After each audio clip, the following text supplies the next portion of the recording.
All right. Just it's always that awkward point when you just get started and you're like, well, no one's watching this, but they're going to watch it on the recorded stream. So hi to everybody who's watching this on the recorded stream. Just looking through the forecast data still. We'll get started with something here in a second. We're going to talk about the upcoming pattern, that sort of thing. But right now, I'm just kind of chilling out and looking at the forecast, looking at everything. So give it about a minute before I get started, typically. So if you want to get to the formal briefings, scroll forward about 20 seconds or so. Hit that 10-second button twice. Or 15, whatever. So yeah. And just looking through stuff, and we'll get started here in a second. So good stuff, though. Oh, we're already on the getting to the tappiness. It's wild. This is all happening right now. Really early in the morning. That makes sense, though. That's interesting. Okay. Well, let's get going. It has now been that 20 seconds I promised. So we're going to look at the pattern ahead. We're going to look ahead into February a little bit and just kind of break down some stuff. This is a quick video I'm wanting to get recorded, so live streaming tends to work best for that. And I can also distribute it on multiple platforms. It works really well. So today is a severe weather risk day, but it's ongoing right now, and it is here in the Southeast, including Florida Panhandle, parts of Southeast Alabama. Then you have Georgia, South Carolina, North Carolina, Tennessee, all also in a marginal risk. I was looking through the model data, and it looks like this line that's currently ongoing will continue east. And then there might be some redevelopment back here to the west. Let's take a look at that sounding there. And you can see there's some instability still. It's a pretty decent curvature in the low level hodograph here. Zoom in here and you can see that, it's not the most impressive setup in the world. Critical angle 62, but 226 of 0 to 1 kilometer SRH. You have 42 3 cape on that backside there. But if you go back and look at the environment going on right now, which is roughly in here somewhere, let's draw a box sounding and build that out. You can see that we have pretty decent curvature, same type of thing actually, but the wind shear is actually lower. So yeah, that's what we're looking at there for today's threat. Here, let me switch over to stop screen, and let's switch over to the radar really quick, show you what's going on there. And you can see just a nice little line of storms here, very disorganized. No severe warnings out for this right now. So this is marching through the slight risk area, decent southeasterlies here, 70 over 66, but this is crowded storm modes. Not very exciting from a storm chasing point of view. This would look like just a giant wall of rain. And if you look, there's just, nothing really even resembling, nothing too much. Maybe right up here, I guess, geez, I don't even know where that's at. North and west of Florala, maybe was a little bit of something trying to spin up there, but that's nothing. Doesn't look like anything serious. But if you go down the line here, there's just nothing. So today is not a banner storm chase day for sure. Let's see here. Let's go back over here to models. So as we move forward here, let's take a look. And as you move forward through the day, let's take a look and move forward. You're moving, and then you see that line just kind of disappears into the night, as instability really wanes, and just some stuff left over. So immediate term, nothing really. You have today, it could be a tornado embedded in that mess, but it's all being caused by this right here, this trough over the central U.S. So let's go over here to Sasquatch really quick, and we can show that. You can see how that's jet stream. It's dipping through here, and you can see these storms have been touched off in Florida. But on the backside, look at all this dry air. We've been, socked in clouds for days on the plains, right? And you can see they're burning off from west to east. Let's loop this. You're going to see that actually. They're starting to burn off Lots of sunshine on the way for this week. It's going to be a really nice week, banner week of weather, actually. It's not often on the backside of a departing trough. In the winter, you get improving weather like this. It doesn't happen often, but it's going to happen this time. Maybe this will load eventually. It's taking forever. I wonder if my internet connection, hopefully it's good. So you can see just slowly but surely, you can see these clouds eroding from west to east. They'll really erode quickly as the day goes on, and you get that mixing. See that spin right here over Arkansas. That's where that storm system is. See the sun rising. That's that band going from right to left. And yeah, there's just a lot of dry air back here. A lot of beautiful weather on the way this week. I mean, it's gonna be out of sight. Let's get this loaded back. I need to quit. I don't know why I do that while I'm live. I never do that when I'm just looking at weather by myself, but it's always live. You can see there's a big ridge of high pressure build out here to the west. This anytime you see the jet stream do something like this, go up and around, big ridge of high pressure. So that's dry weather, tranquil weather, calm weather. But look at what's happening once you get into Wednesday and we go into Thursday. You can see this storm system comes ashore here, big jet back here to the southwest. And now, so we're heading into Friday, and then Saturday, you see this big storm system just diving through, and there's another one coming, and then another one, and then another one. So the pattern, and this is just one run of this model, but the pattern is highly indicative of a very busy pattern coming up over the next 7 to 10 days. It just looks really, really wild. Let's actually go over here to the Euro and look at last night's run. This is the overnight run. Let's look at last night's run. And you can see very similar story it's going to tell, where you see this system departing, beautiful high pressure, going to really warm us up, 60s and 70s over the middle of the country here. That then this stuff starts happening out west. You see storm system moves through. You have more storm systems. It's just, this is going to be a busy period coming up, to be sure. Let's hop back over here to the GFS. Really excited about the pattern coming up. I think some pretty decent winter storms. I'm not so sure about severe weather. We'll talk about that in a bit. And this is last night's run. Let's skip back over to this morning's run. And it's still coming out, actually. You can see it's still coming out, but we don't need to look much beyond 240 hours. But you can see this high pressure ridge just built in. California, Pacific coast getting slammed early in the week, and then just big storm system. Lots of snow. Look at that. This would be a big deal for me here in Albuquerque. That's a foot type of snowfall for us with that low. If that were to happen, it's a little early to be getting too excited about that. And then it just moves on to the east, and then you have more storm systems, lots of snow. Bad time to be going shopping for houses next week. But yeah, looking really, really good for some pretty meaningful rainfall. If you go over here to the total QPF, let's just roll this out to see how much liquid water. You can see lots and lots of liquid water equivalent set to fall. New Mexico is still in drought conditions, but look at that, seeing some 2-3 inches on the mountains.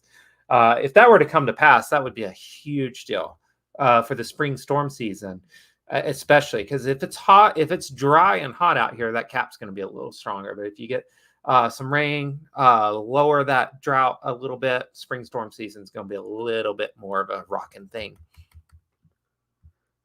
And this is a great question. Oh, right there. New England, more active period of snow in February through March. It's possible. I think the pattern's going to remain active.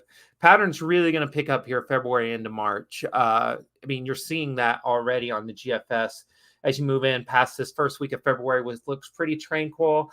But toward the end of the week, it looks really big, right? And I think that'll probably follow through much of the month. We'll take a look at the weeklies here in a second, and you'll see that. So you say, as a storm chaser, you're like, okay, active pattern. Will there be severe weather? Will there be tornadoes as we move into February? Well, typically you want this richer moisture ashore. You can see today you got some good moisture ashore, so you're getting some severe weather risk. But that pushes off, and what you see continually, or have seen through the last month, is these fronts just dive south and just absolutely destroy the moisture quality in the Gulf. Whenever you see a wipe like this, a Gulf wipe like this, you can kind of this time of year start going like 7, 8, 9, 10 days before you can get anything really high quality back north. If it's not high quality moisture, it's going to tend to mix out, that sort of thing. And look at this, still northerlies. Geez, Tuesday. So we're 3 days from now, still northerlies in the Gulf.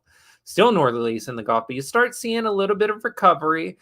That sun doing some work. You can still see some 50s back here on the Yucatan. So not high quality, but it's building back. And as you move through, you see this stuff starting next weekend, and you see that storm system move through, and obviously more northerlies in the Gulf. You never see those 60s come ashore, just 50s. I think this upcoming pattern, it's not a big severe weather pattern. It's not going to be a big severe weather pattern. This is a rain/snow winter weather pattern. The thing that we'll talk about, I'm going to do an in-depth discussion of my seasonal forecast when I release it in a couple of weeks, actually.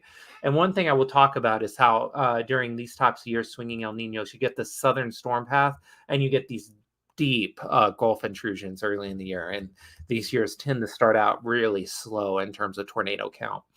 And I think we're definitely starting to see that come to fruition. It says that Gulf just looks absolutely trash. So I don't see a big severe weather threat coming for the next, that's the 8th, gosh, that's 10 days or so. So won't be much going on there for sure. So we'll be talking about a bunch of other stuff, big rain, big snow. I count big winter storms as severe weather personally. So we'll be talking about that kind of weather over the next 7 to 10 days, I think.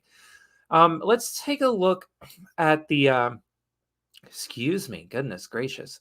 Let's take a look at the GEFS, but let's actually back this one out to last night's run so we can get a better feel. Let's go down here to temperature anomaly. First thing I want to look at, what are we looking at right now? Running about average. This blue is kind of misleading because we're just like slightly below average out here in the West. We're not extremely cold right now. We're going to be starting to move. You can see here, for the end of the day, like 1-3 minus 1-1. This is all like right around average. So we're running close to average today. Warms up tomorrow. We're going above average for Sunday. And as you look, that is just some really, really hot weather. Look at this. 38, 40, 41 degrees above average up in northern Canada. That should be a little bit of a awakening, so to speak. But yeah, that's a big deal up there. Very warm air. And typically for the middle of the country too, if you want those really big, strong Arctic air outbreaks that we can get this time of year that we saw a couple of weeks ago, this has to be really cold. You have to have a lot of cold building up here. So you can see we're not getting very cold anytime soon. What you're going to see as we build is that this Pacific the Pacific jet stream that kind of comes ashore brings a lot of clouds, brings a little bit of cool air down, a little bit of Pacific coolness, and you see that builds right here. This is not like majorly cold, but it's just cold enough that you could get some snowstorms out here on the plains. We're not talking those like 10-degree type of days. We're talking like 28, very saturated, lots of snow. Those are the types of setups that actually end up with a lot of snow, technically from here in like New Mexico up to the east and north, Texas, Oklahoma, Kansas, etc. It's those 28, 29-degree type of days that you end up with the really big snows. So, and you see, there's nothing like that other than the heat this week that builds. Like that's just incredible with that ridge of high pressure, lots of heat. Other than that, there's not much notable in terms of temperature swings into next week. Just, it gets cold, gets cooler, but it's not terrible, right? So that's something I think that's pretty big deal personally. That it's just I think winter, we're getting to the point where we're going to get far enough into winter and the sun angle is going to be high enough. It's going to be hard to get those massive Arctic air intrusions. I said it a couple of weeks ago that was probably the coldest air of the year a couple of weeks ago, right? And I think that's going to be proven true as we move forward.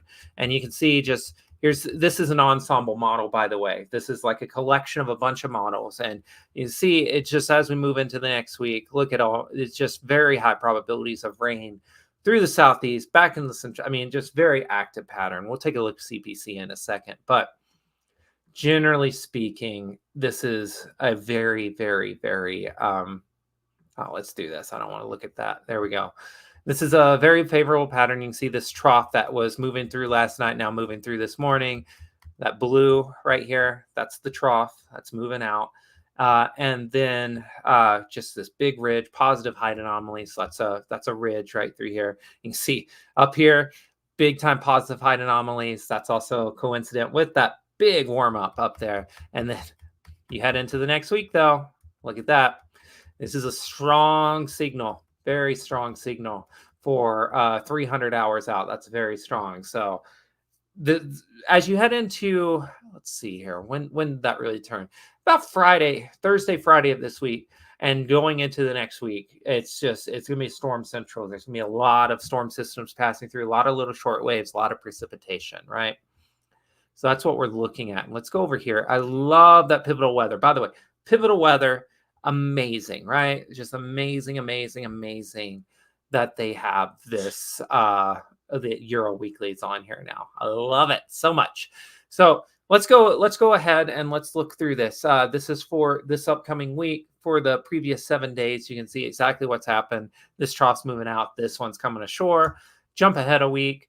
This is on the 12th. You can see this is exactly what's happening. Same thing. It's showing the same thing every other model is showing. Positive height anomalies up here. So up here in the Northeast, up into Canada, continues. Then this stuff moves out toward the middle of the month, but it's still, negative height anomalies through here, negative height anomalies, a little bit of a ridge. But I think you're just looking at this, making me wonder, is winter over? Makes me wonder. Is winter? I'm not over, but is the worst definitely behind us? It's starting to feel that way, right? And let's take a look at the precipitation. You can see here as we move into the next week, just positive precipitation anomalies here. Starts drying out in the eastern U.S., but stays wet back here through the entire month.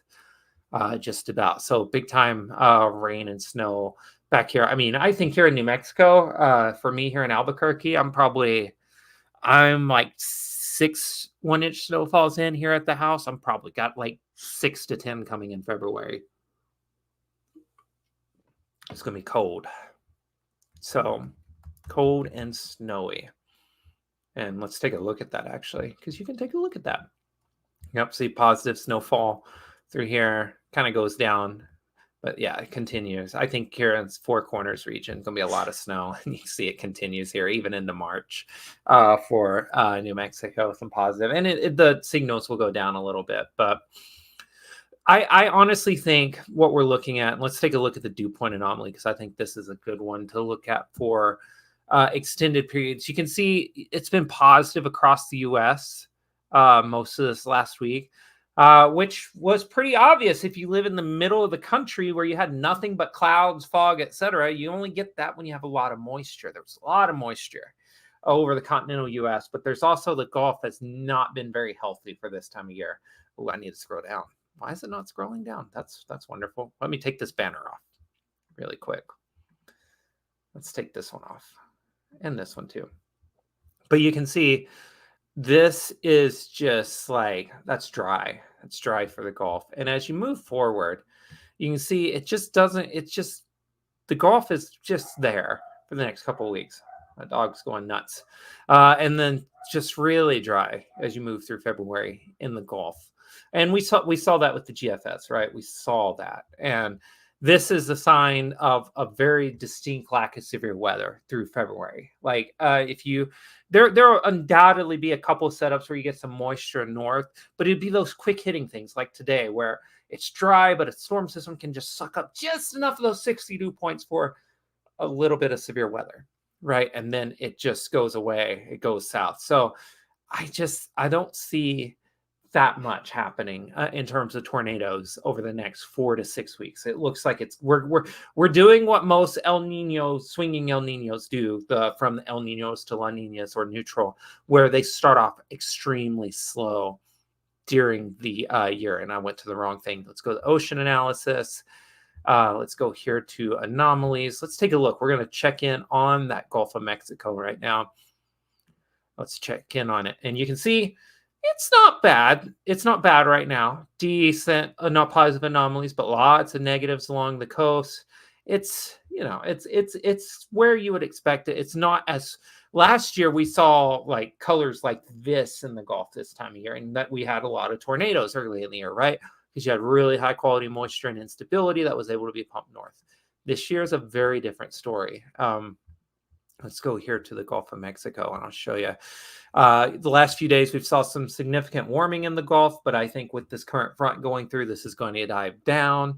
But you can kind of see that story of what I'm talking about, where starting in about December, you had the Gulf cooling, but then you had a surge of moisture. Front comes through slow, but another surge of another big cold front, warms up, cold front, warms up, cold front, warms up, and it'll do a cold front again.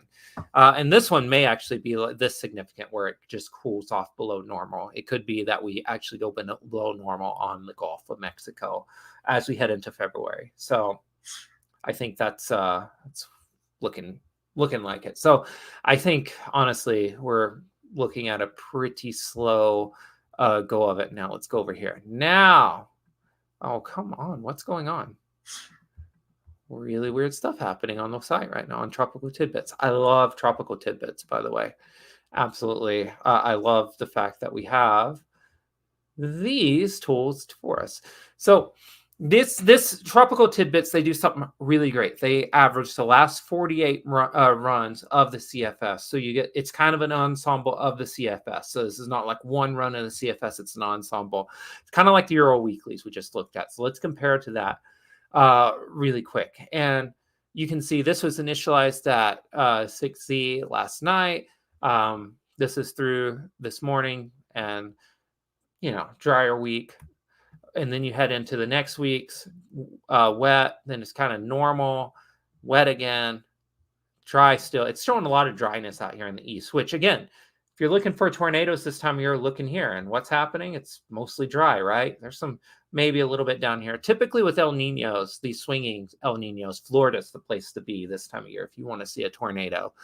But yeah, as you move into, where are we at right now? We're heading into March now. Still dry out here. Still dry in the south.